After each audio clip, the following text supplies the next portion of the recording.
स्वागत है आप सबका हमारे YouTube channel education point coaching classes में। तो बच्चों, आज की इस वीडियो में हम करने वाले हैं क्लास 9 के सामाजिक विज्ञान की वर्कशीट नंबर 59। 5 जनवरी की वर्कशीट है, तो शुरू करते हैं इस वर्कशीट को। बच्चों, आज की इस वर्कशीट में भी हम जलवायु पार्ट को ही आगे कंटिन्यू करने वाले हैं, जिसमें हमारी शुरुआत होगी सबसे पहले भारतीय मानसून के साथ।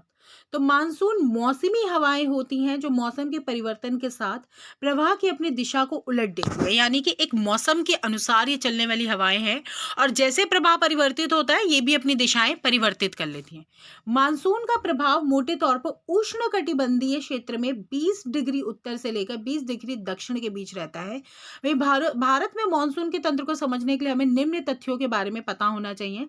जान लेते हैं वो तथ्य कौन से हैं। सबसे पहला, स्थल और जल के गर्म व ठंडे होने की विभेद्य प्रक्रिया के कारण भारत के जो स्थल भाग पर निम्न दाब का क्षेत्र उत्पन्न रहता है, क्योंकि भारत में ठंडा और गर्म दोनों प्रकार की जो स्थिति है वो रहती है, इसलिए यहाँ पर निम्न दाब का क्षेत्र रहता है, जबकि इसके आसपास के समुद्र के ऊपर उच्च दाब वाला क्षेत्र पाया जाता है। वहीं गर्मियों के दिनों में अंतः उष्णकटिबंधीय अभिसरण क्षेत्र यानी कि ITCZ गंगा मैदान की ओर खिसक जाता है। यह विषुवतीय गर्त है जो प्राय विषुवत गर्त से 5 डिग्री उत्तर में स्थित है और मानसून गर्त के नाम से भी इसको जाना जाता है। और उत्तरी और दक्षिणी गोलार्ध की व्यापारिक पवनें यहाँ एकाग्र होती हैं। तो ITCZ के बारे में इन्होंने हमें बताया हुआ है। वहीं अगर बात करें हिंद महासागर में, तो मेडागास्कर के पूर्व लगभग 20 डिग्री दक्षिणी अक्षांश में उच्च दाब वाला क्षेत्र उपस्थित मानसून प्रभावित करता है। कौन सा? मेडागास्कर के पास में एक क्षेत्र है 20 डिग्री दक्षिण अक्षांश के पास।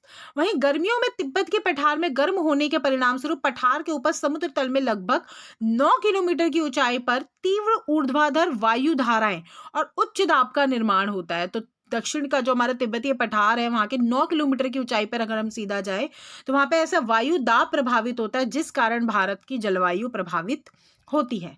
वहीं गर्मियों में हिमालय में उत्तर पश्चिमी जेट धारा और भारतीय प्रायद्वीप के ऊपर उष्णकटिबंधीय पूर्वी जेट धारा की उपस्थिति होती है और यह भारत की जलवायु को सीधा लगभग साल भर प्रभावित करती है।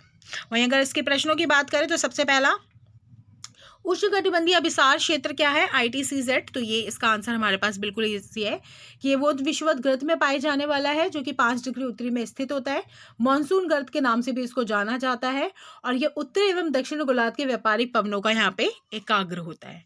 भारतीय मानसून को प्रभावित करने वाले अगर कारकों के नाम बात करें तो हम चाहें तो ये वाले पॉइंट्स भी इसमें मेंशन कर सकते हैं, जितने भी ये इंक्लूडेड है। लेकिन इसके अलावा इससे पहले वाली वर्कशीट में मैंने आपको कुछ जलवायु से संबंधित तत्व बताए थे, जैसे कि अक्षांश, ऊंचाई एवं जेट धाराएं, तो वो भी आप इसके अंदर डाल सकते हैं। वहीं अगर प्रश्न 3 की बात करें, जेट स्ट्रीम क्या है और यह भारत की जलवायु को कैसे प्रभावित करती है, तो सबसे पहले इसके लिए मैं आपको लास्ट वर्कशीट दिखाना चाहूंगी जिसमें हमारे पास जेट धाराओं के बारे में लिखा हुआ था। तो बेटा, ये जो जेट धाराएं हैं ये मैंने कहीं अलग से नहीं निकाली है, ये आपकी लास्ट वर्कशीट का ही है। तो यहाँ से आप जेट धाराओं की डेफिनेशन लिख सकते हैं, जो 27 डिग्री से लेकर 30 डिग्री उत्तरी अक्षांश में बहती हैं और ये पश्चिमी हवाओं की एक संकीर्ण बेल्ट के रूप में पाई जाती है। तो आप सिर्फ यहाँ से सिर्फ इतना लिख लेंगे। इसके अलावा अगर बात की जाए भारतीय मानसून को ये कैसे प्रभावित करती है, तो पहली बात तो गर्मियों के महीने के दौरान भारतीय प्रायद्वीप में 14 डिग्री उत्तरी अक्षांश में एक पूर्वी जेट धारा बहती है जो भारतीय जलवायु को प्रभावित करती है, भारतीय मानसून को प्रभावित करती है। वहीं इसमें हम आगे इंक्लूड कर सकते हैं कि गर्मियों के जो महीना होता है, हिमालय में उत्तर पश्चिम में जेट धारा और भारतीय प्रायद्वीप के उत्तर उष्णकटिबंधीय पूर्वी जेट धारा की उपस्थिति होती है, जो भारतीय मानसून को या भारतीय जलवायु को पूर्णतः प्रभावित करती है।